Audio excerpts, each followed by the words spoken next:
Hello, hello. Welcome back to From Success Principles to Properties. My name is Mike DelPrete, Executive Director of the Arizona Real Estate Investors Association. And today is episode 23, Exceed Expectations. So, as you know, I'm reviewing the book written by Jack Canfield, The Success Principles. I'm talking about how it changed my life, how it changed the way I think, how do I my perspective on things, how do I operate, how it assisted me in making better decisions as I got into business and became a better husband, father, entrepreneur. This book I owe a lot of credit to, and I want to read the book and give you some thought as to what I think it means, as well as share stories that I've experienced in entrepreneurship or real estate investing, right? So, exceed expectations. So that's the topic today. As always, like I said, I'm executive director of the Arizona Real Estate Investors Association. Check us out at AZREIA.org. Our mission is to support, provide resources, market information, government information, networking opportunities for real estate investors throughout the state of Arizona. We've been doing it for 21 years. So if you're ever in town, come check us out.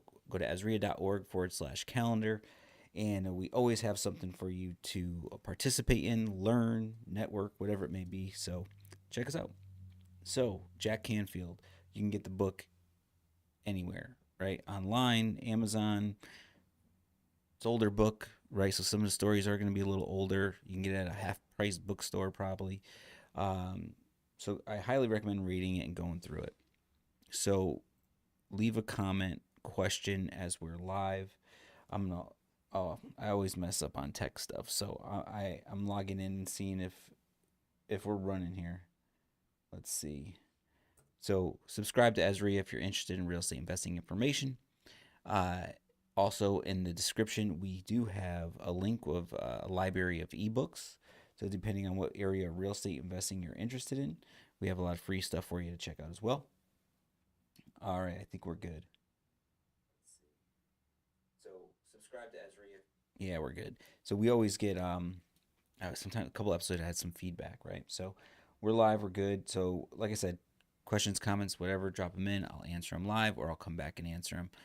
So exceed expectations. What are we talking about today? So it's never crowded along the extra mile. So he has uh, a lot of great quotes from a lot of famous people that I think are very inspirational. Are you? So I'm going to go straight into the book. Are you someone who consistently goes the extra mile and routinely over delivers on your promises? It's rare these days, but it's the hallmark of high achievers who know that exceeding expectations helps you stand above the crowd. Almost by force of habit, successful people simply do more. As a result, they experience not only greater financial rewards for their extra efforts, but also a personal transformation, becoming more self confident, self reliant, and more influential with those around them. So, go the extra mile. Um, so it goes into he has a lot of great stories, and I definitely highly recommend reading them and going through them. I'm not gonna some of them I'll go through, but some of them are pretty long. So Seattle based Delano's Coffee Roasters, uh, they roast coffee and distribute it to different retailers around the country. Their mission is to help people make friends and have fun. The company has 6 core values that guide all their activities. They're committed to these values that the entire staff of 28 reads the list in unison at the end of every staff meeting.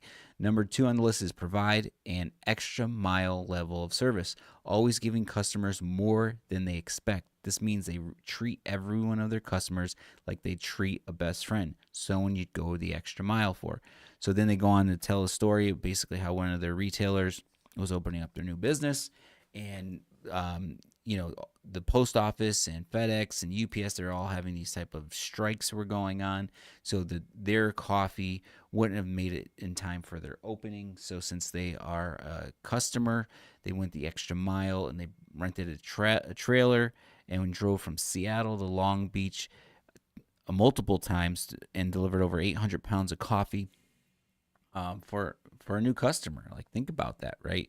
They didn't want to risk the coffee not getting to their customer on time due to outside circumstances. So they think about, especially in business, you're trying to make money.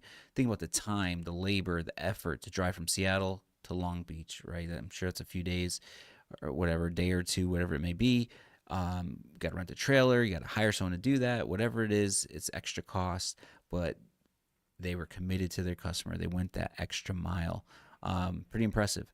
From mailroom to producer in 4 years, if you're willing to do more than you're paid to do, eventually you'll be paid to do more than you do. So, there's a lot there. So are you just that person that just says, "Hey, this is my job description and that's it." Right? Our agreement is show up for 40 hours, whatever it is, 15, 20, $25 an hour, whatever you're at, and I'll show up for 40 hours, I'll do what's on the checklist, and then I'm out. I'm out at 4:59, right? Like, so that's okay. That's an agreement. As long as you do your job, nothing wrong with that. But are you willing to do more than you're paid to do to eventually get paid to do more than you do? I don't know if I chopped that up. So if you're content with that, then more of the same gets you more of the same. If you're not content with that, right, you have to do more than you're paid for. So back when television producer and screenwriter Stephen Cannell had 2,000 people working for him, his company would hire talented kids right out of film school to work in the mailroom and do odd jobs. Often he would hear complaints about $7 per hour starting wage and all the overtime. He then goes to say, wow, they just don't get it. That job and their wages and my company are here for just a short time in their lives. Wow, they could turn this experience into a tremendous launching pad. Instead, they're complaining about short-term stuff like pay. They don't even comprehend that how high they go in life could very well be determined by how much time and effort they put in the downstairs mailroom. So the owner, Cannell, once started to hear about an unusual new recruit. He was a 40-year-old and had been a rock and roll drummer earning $100K a year in the music business. With his wife expecting a baby, he wanted to be off the road and willing to take on a minimum wage job in the mailroom of this producer. So soon the word got out. He has tremendous work ethic, great attitude and drive. He was one of those guys who always is looking for to be the extra service, always be ears open to projects, and willing to get whatever he needed to get done.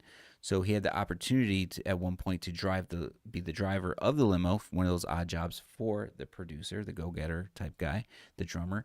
And he overheard him talking on the phone that he needed a certain suit delivered or cleaned and ready for a speech that he was giving in the next couple of days, and he didn't know how he was going to get it done or if it would have been able to happen in time. So the next morning when he picked him up in the limo, he had the suit steamed and pressed hanging in the back of the limo for the producer.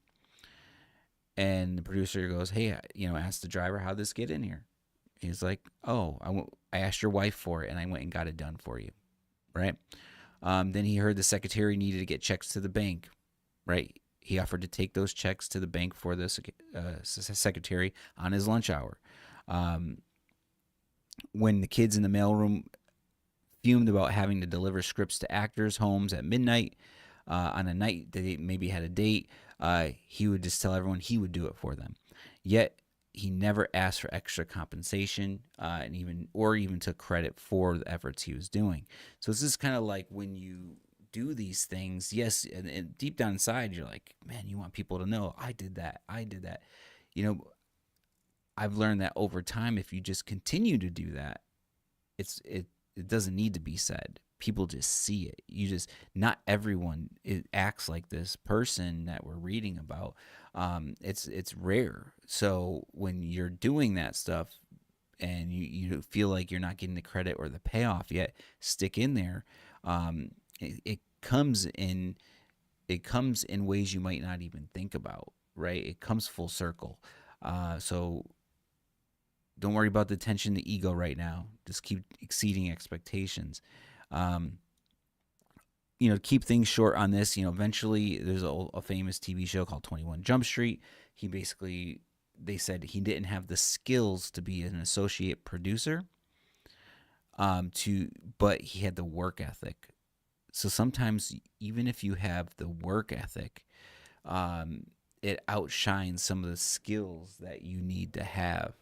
Uh, One thing, like in the music business, I remember was we would throw concerts locally, and you'd always have that, that star type talented person who would headline the show, right? Because he was good, and you're like, I mean, you just, it was good music, right? So, but we always encourage them to sell tickets and promote, but they're always like, hey, I'm the best there is, and I'll just show up and perform, and that's what it was. But then you get those eager up and coming groups that were sounded terrible, and they would sell 100 tickets to tell friends, family, coworkers, whatever it is. They would just do whatever they had to do.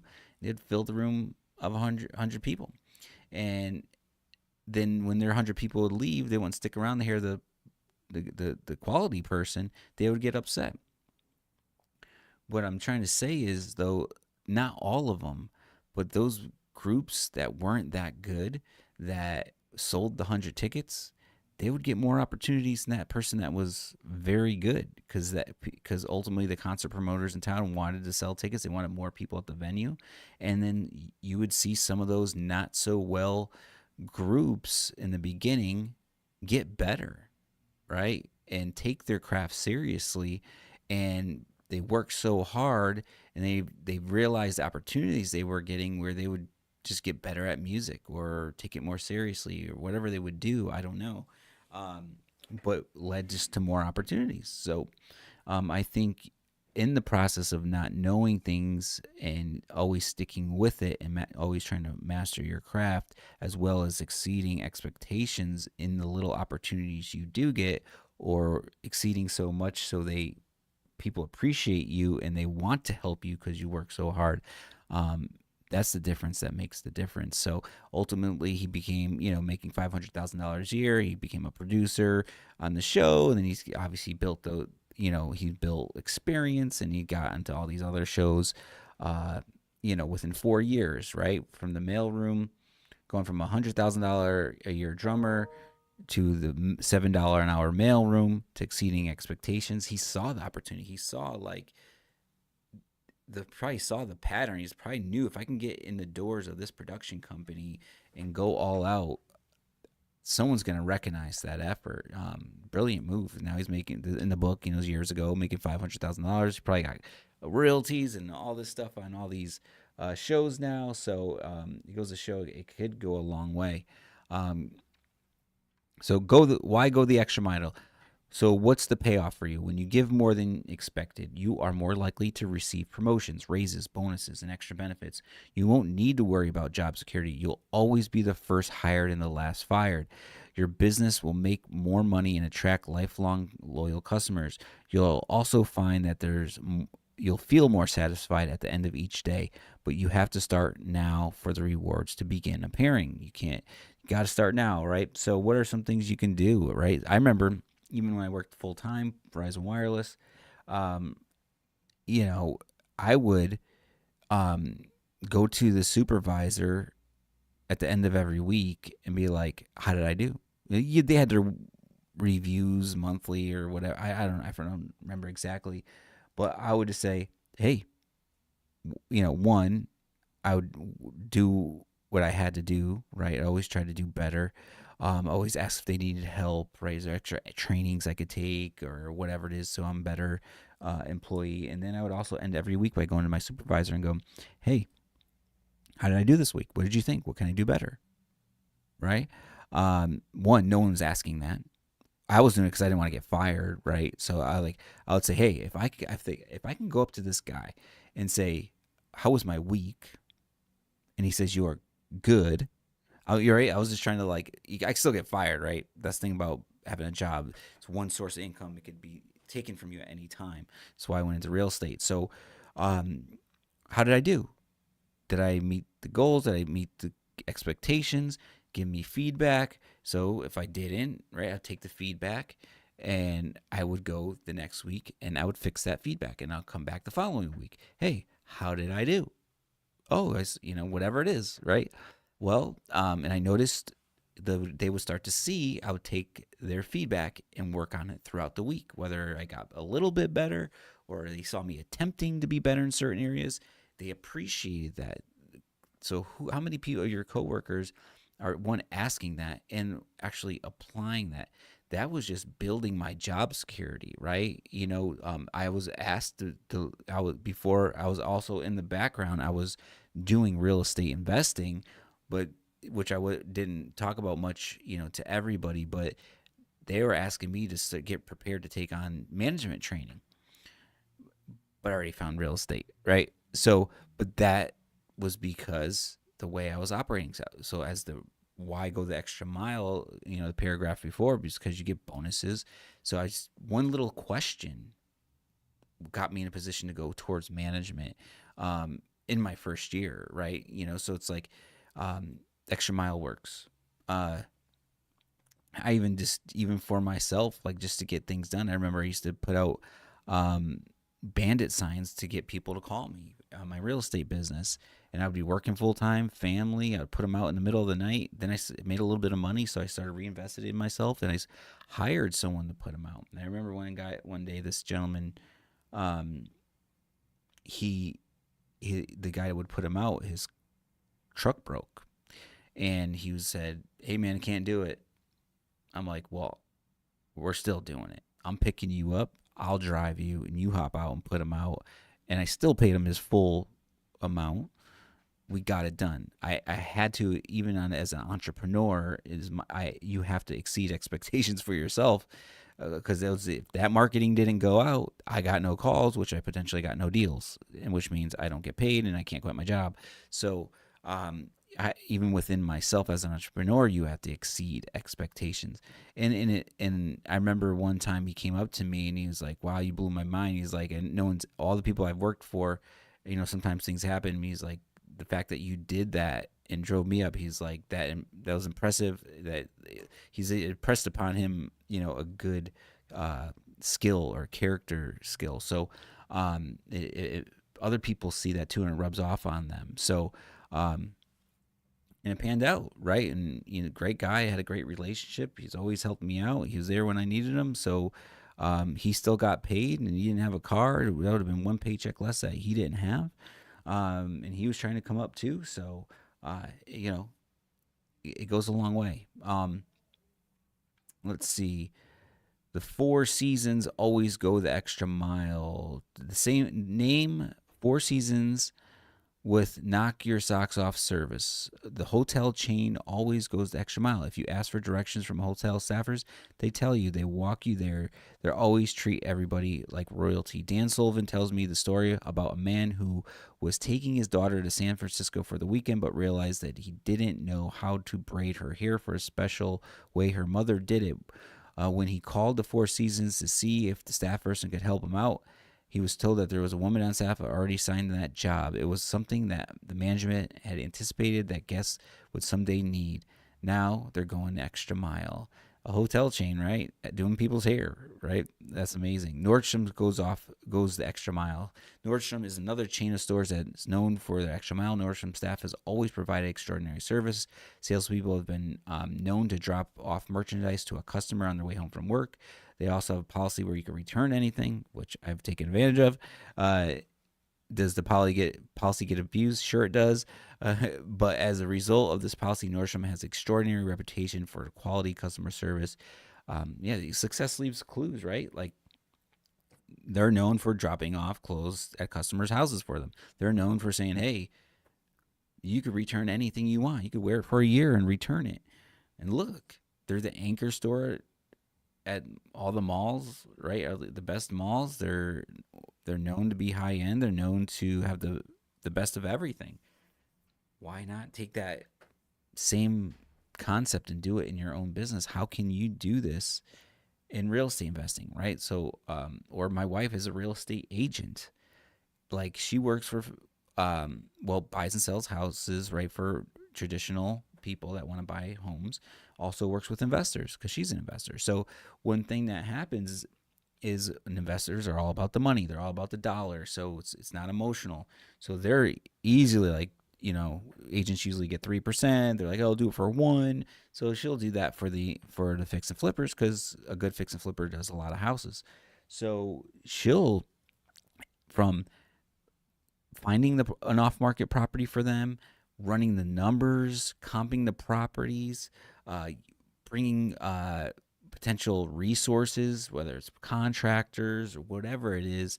She makes sure they get into the deal with everything possible. So if they're newer to flipping or they're, maybe has experience, anywhere there's a gap, she'll fill it with her resources. That's just when it comes to buying the house.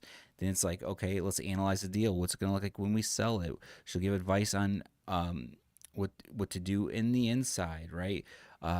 The outside, the landscaping, if they should go the extra mile in certain areas of the house where they shouldn't, based on the neighborhood. So she gives her agent thoughts on that. And then whether it comes to staging the house or not, using her stager, getting deals, discounts on different things, right? So there's just all this stuff that she does that's worth 10x that 1%. And sometimes, man, from the pictures, the marketing afterwards, the open houses, I mean, it's just like, I'm like, man, is it even worth that 1%, right? Sometimes I see all the work. And even then, I would speak, you're crazy for doing all that. But I wouldn't be serious, right? Because I just know her work ethic. So then sometimes even flippers, like, long story short, they never leave. But in the beginning, sometimes they do, because they're just like, oh, a friend, I want to help. Let a friend help me flip the house, or my friend will do it for free, or they're always looking, or if they have to shop around for that number just to make more money, but they always come back, right? Because just that level of service, that level of, hey, it's not, hey, here's the house, tell me what you think. Here's a portal, call me when you're ready. I'll show you if you want me to, right? Or is it like, hey, here's the deal, here's the comps, here's the rents, here's the potential renovation I see, here's how much you could list for, here's your competition and what they're doing, here's how long it'll be on the market, right? Here's my team of experts or stagers, whatever it is, that are here for you to cut costs if you need a reliable contractor to save some money on your budget, whatever it is, through the whole process from purchase to sale. And I just see it, and she's been busy for 12 years, right? So when you see that type of stuff, just copy, just do the same for your business. So go the extra mile, exceed expectations, and start today, because you need to start now, because it's not going to return back to you in 15 minutes. It'll come in different ways, and it'll come over time. This is the long game, right? So start planting your seeds, start watering them, start getting some sunshine on those things, and start exceeding expectations in every way you can in your business. Just trying to think of, don't want to short you on like examples. Even AZREIA, right? I mean, we've been representing and providing education and networking and resources for investors for for 21 years. We're on our 22nd year. You cannot come up to me and say that you can't show me one networking group, one organization, one association that has been representing and standing by the real estate investor for 21 years in the state of Arizona. And that's why our membership is consistent and grows. That's why our meetings, that's why we can do 15 to 17 events a month. That's why we can do our main event every month on the second Monday of the month and get 200 investors there every month. I don't have to put on a once a year, quarterly show, or event with some of the biggest names on the internet, whatever it may be, just to get 200 people once. We do it just with normal investors, everyday investors, new investors, experienced investors, people in the community.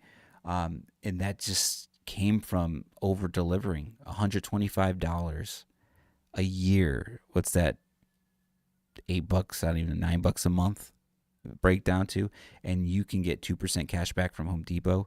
You can meet someone in our room that owns 500 rental properties, and they'll sit down with you and break the game down for you, and you don't have to go get a $30,000 course, right? Like the people in the room, if you just come to one meeting and you ask and you talk and you participate, is worth the $125. It's just a no-brainer. So we've continued to exceed expectations on what we offer to the community, so they can succeed in their uh, career of real estate investing, or their vision for financial freedom, so they can achieve it, even or provide safe, clean, affordable housing for the citizens of the state of Arizona. Like, so we continue to exceed so they can do that. Come to check us out. AZREIA.org is our website. 15 events a month. Second Monday of the month, venue 8600 in Scottsdale. January 8th coming up is wholesale January. Awesome panel. You got to check it out. Can't miss it. Second Tuesday of the month in Tucson. Check us out. That's a wrap for today. That's episode 23, Exceed Expectations. I'll come back tomorrow for episode 24. And we are talking about transform yourself for success. All right. So see you tomorrow. That's a wrap.